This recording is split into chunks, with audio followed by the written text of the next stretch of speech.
Bienvenue dans cette nouvelle édition du 12-15. Au sommaire de l'actualité au Cameroun, Eric Essoussé est le nouveau directeur général des élections au Cameroun. Il a été nommé ce 28 mai 2018 par le président Paul Biya à la tête d'Elekam. Il devra organiser les prochaines élections présidentielles. Le président malien Ibrahim Boubacar Keïta est candidat à sa propre succession. Il se donne pour principal objectif de restaurer la paix et de réunifier le pays. Le premier tour de l'élection présidentielle aura lieu le 29 juillet 2018. Et en République démocratique du Congo, les personnes atteintes du virus Ebola sont prises en charge dans les centres de santé. L'UNICEF s'investit dans cette lutte aux côtés du gouvernement congolais. Élections Cameroun, l'organe en charge de l'organisation et du suivi des élections au Cameroun a un nouveau directeur général. Il s'agit d'Eric Essoussé. Le chef de l'État, Paul Biya, a procédé ce 28 mai 2018 à sa nomination. Il succède à Abdoulaye Babal, accusé de gestion calamiteuse des ressources humaines, matérielles et financières d'Elekam. Les précisions de Viviane Baoken.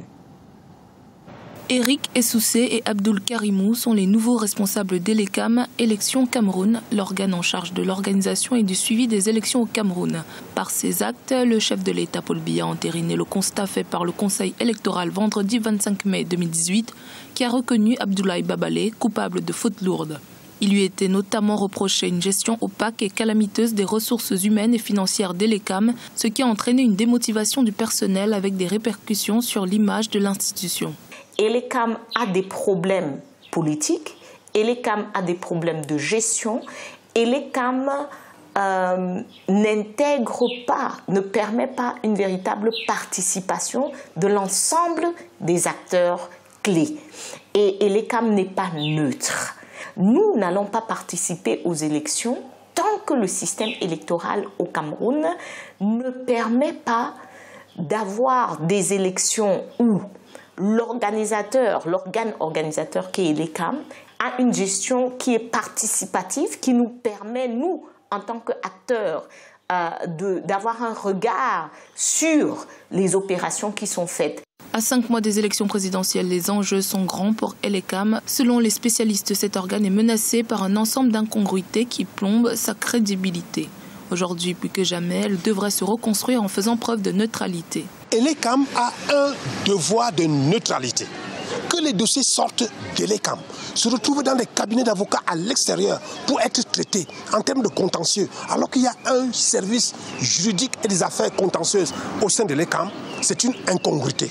Malgré la nomination de nouveaux responsables, la situation continue d'être tendue au sein de la direction générale d'Elekam à Yaoundé. Certains responsables financiers n'ont pas accès à leur bureau qui demeure sous scellé. La nouvelle équipe dirigeante multiplie les consultations avec le personnel pour une gestion plus efficiente d'Elekam.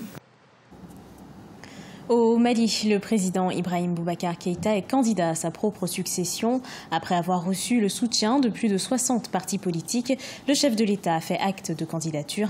Il rejoint ainsi une vingtaine d'autres candidatures. Reportage de notre correspondant Mokhtar Bari.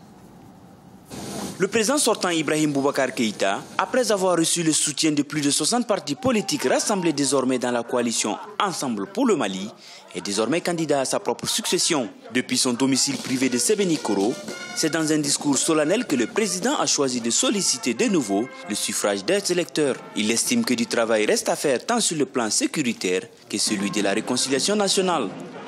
Aujourd'hui, aucune ambition personnelle ne m'habite. Aucune volonté de durer ne m'anime. Je ressens simplement et seulement le profond désir de poursuivre mon devoir, qui est de servir au mieux le Mali, en ces heures où les incertitudes ne sont pas encore totalement levées. Restaurer la paix, réunifier un pays en proie aux groupes terroristes, tels sont les grands axes du programme de Ibrahim Boubacar Keïta, qui s'engage à réconcilier le pays tant au nord qu'au centre s'il est réélu. Lorsque je serai élu et le favoriser, je me donnerai comme priorité de consolider les acquis, d'améliorer la prise en charge des urgences et de restituer entièrement à notre pays sa grandeur de nation debout. En tête des priorités, je placerai la sécurisation de notre territoire national. Les conséquences de la crise de 2012 ont été certainement plus profondes et la lutte contre le terrorisme beaucoup plus complexe que nous ne l'avions estimé. À 73 ans, Ibrahim Boubacar fera face pour la troisième fois à Soumaïla Cissé, chef de file de l'opposition politique, mais aussi d'anciens ministres de son mandat, à savoir Moussa Mara, Ousseini Amiongindo, Draman Dambélé ou Mamadou Igor Diarra et bien d'autres. En rappel, le premier tour de l'élection présidentielle aura lieu le 29 juillet 2018. Au Sénégal, ce 28 mai, le président Macky Sall a reçu une partie des leaders étudiants. L'objectif de cette réunion était de trouver des solutions aux revendications qui bloquent le fonctionnement des universités depuis une dizaine d'années. Le chef de l'État a promis que la justice fera son travail pour élucider l'affaire du meurtre de l'étudiant Fallou Séné, tué par balle le 15 mai 2018. Reportage de notre correspondant Ibrahima Djoumaba. La crise universitaire qui gangrène les établissements publics du Sénégal est en passe de s'estomper. Lundi 28 mai 2018, le président Macky Sall a reçu une partie des leaders d'étudiants au Palais de la République. En marge de cette rencontre, le chef de l'État a décidé d'augmenter les bourses. Ainsi, la demi-bourse passe de 18 000 à 20 000 francs CFA, la bourse entière de 36 000 à 40 000 francs CFA, la bourse de troisième cycle de 60 000 à 65 000 francs CFA. Au même moment, l'aide annuelle est passée de 60 000 à 100 000 francs CFA pour les non-boursiers. Dès l'entame de ses propos, il a réitéré l'engagement de son gouvernement à agir à telle enseigne que justice soit faite sur la mort de Fallou Séné. Le président a pris des engagements fermes pour payer le 5 de chaque mois la bourse. Et nous pensons que cette fois-ci, ces engagements-là seront scrupuleusement respectés. En plus de la revalorisation des bourses, le président Macky Sall a diminué les prix des tickets de restauration. Le coût du petit déjeuner est passé de 75 à 50 francs CFA et celui du repas est passé de 150 à 100 francs CFA. Ces mesures seront appliquées à partir de juillet 2018. Plus tôt dans la semaine, le chef de l'État avait déjà annoncé 30 000 lits supplémentaires pour renforcer le logement dans les différents campus universitaires. Malgré ces acquis, les étudiants sont très divisés sur la gestion de cette crise.